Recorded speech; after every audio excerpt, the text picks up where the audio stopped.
How do you increase your productivity by 500%? Hey, Jay Williams here, and welcome to another Pocket Coaching. Now, I realize that sounds like an outrageous claim. And the good news is, it's not just something I plucked out of thin air. This statistic is coming out of the research into what's called a flow state or flow state psychology. Now, before I dig into that, I think it's really important to just talk about states. Now, there's two types of states we normally find ourselves in. One is what's called an unresourceful state. This is when we find ourselves in, let's say, negative emotions like frustration or anger or guilt or shame.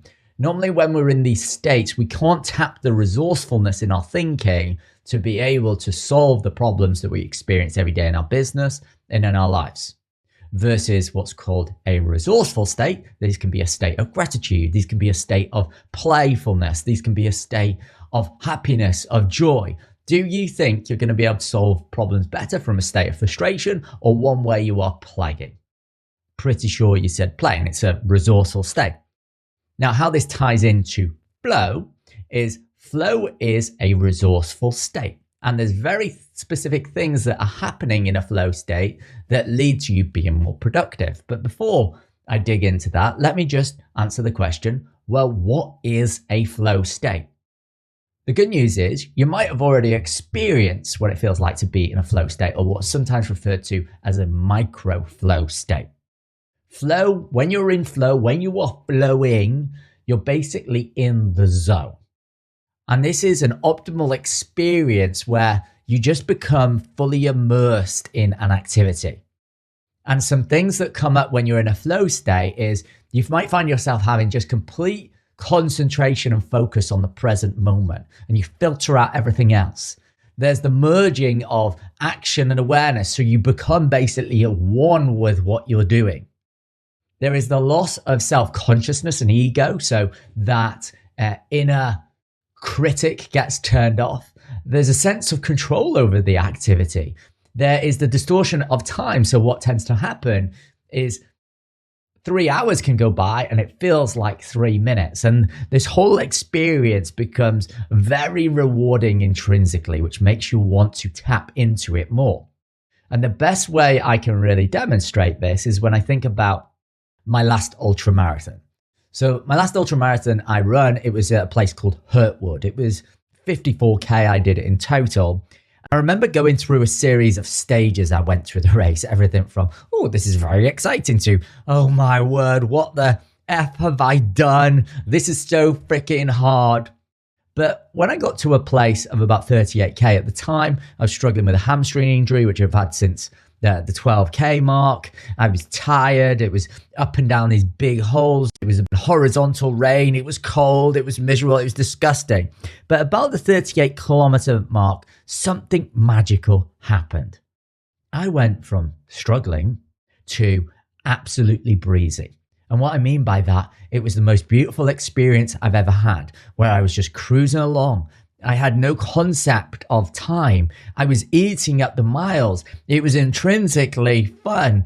I felt deeply connected to myself, to the woodlands and the ground that I was running on. It was the most surreal experience I've ever felt. Now, some people might be like, well, that sounds like runner's high. There is a difference between the two, which I'm not going to go into in this, but that was what you call a flow state.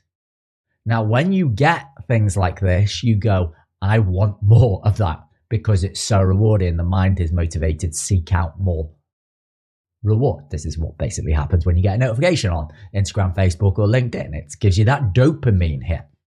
Now, there's been a lot of studies done into this, and the original person that came up with this concept was a psychologist known, and I can never pronounce his name properly. His name was Mihai Csikszentmihalyi. And he basically introduced this work in 1975 with a book called Beyond Boredom and Activity. But if you want to dig into the more modern approach and modern research into it, I recommend the work of Stephen Kotler. It's fantastic stuff. And I think you'll love it if you want to go deeper on this topic. Now, in Stephen Kotler's work, he says that he's identified 4 key pillars that are normally present when you get into a flow state. And those 4 pillars are, the first one is complete concentration in the present moment. So total absorption in the task at hand, elimination of distractions, and just this single point of focus. The second one is what's called a challenge skills balance.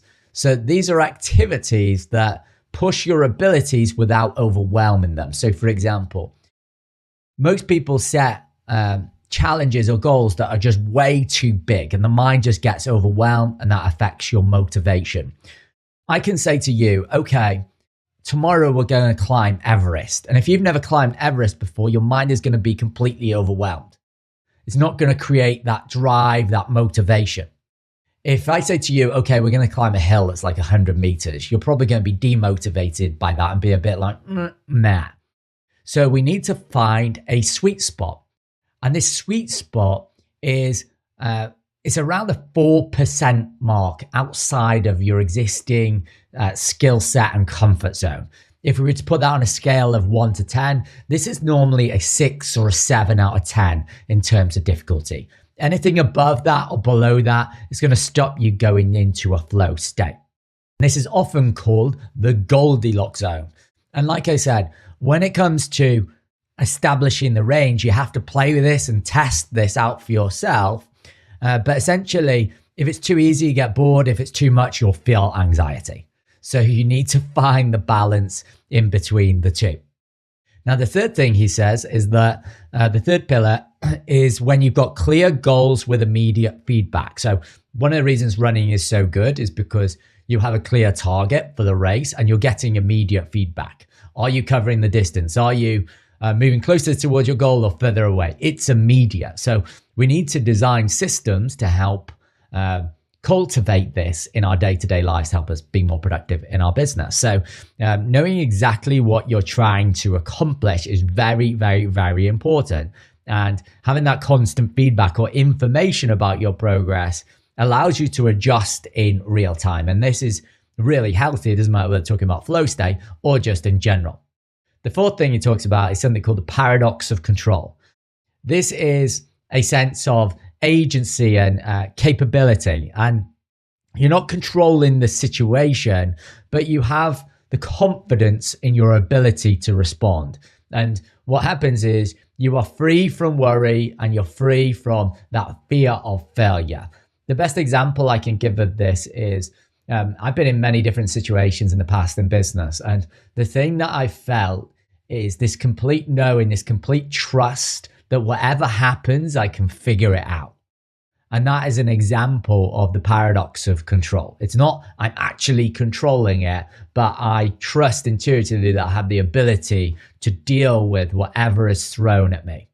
And when you have these 4 pillars right, and you have them in place, this is what sets up the optimal environment for you to get into a state of flow.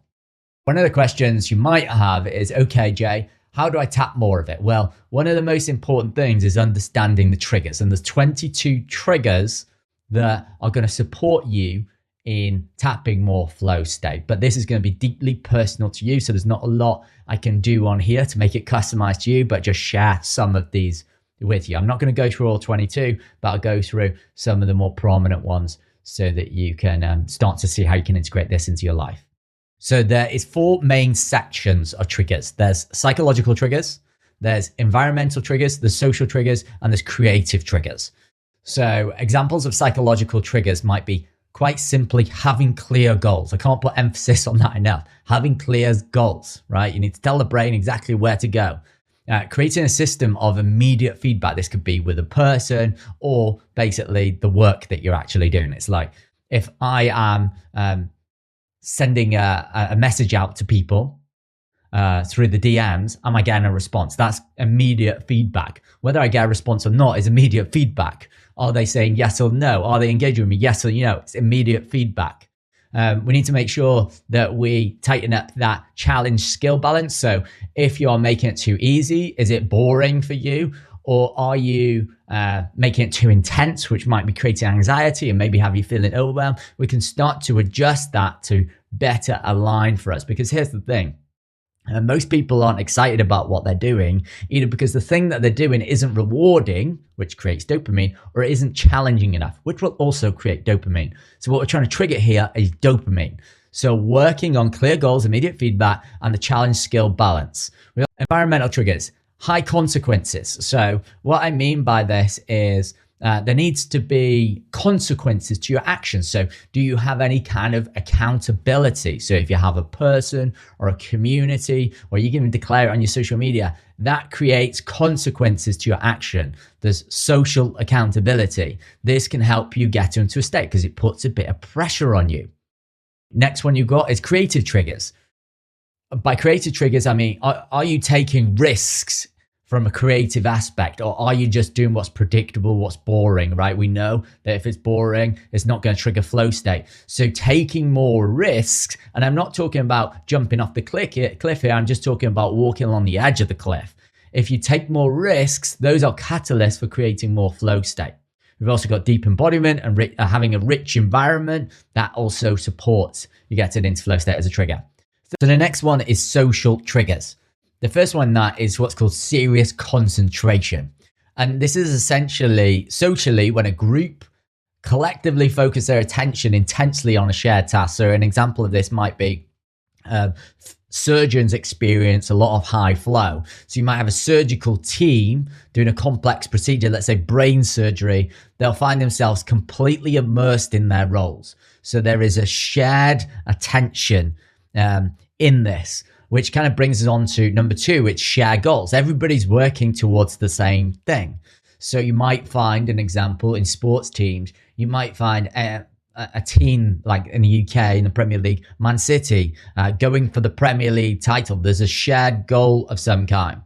Other triggers include really good communication, like is the communication clear, efficient, informative, and there's an exchange between people without misunderstandings.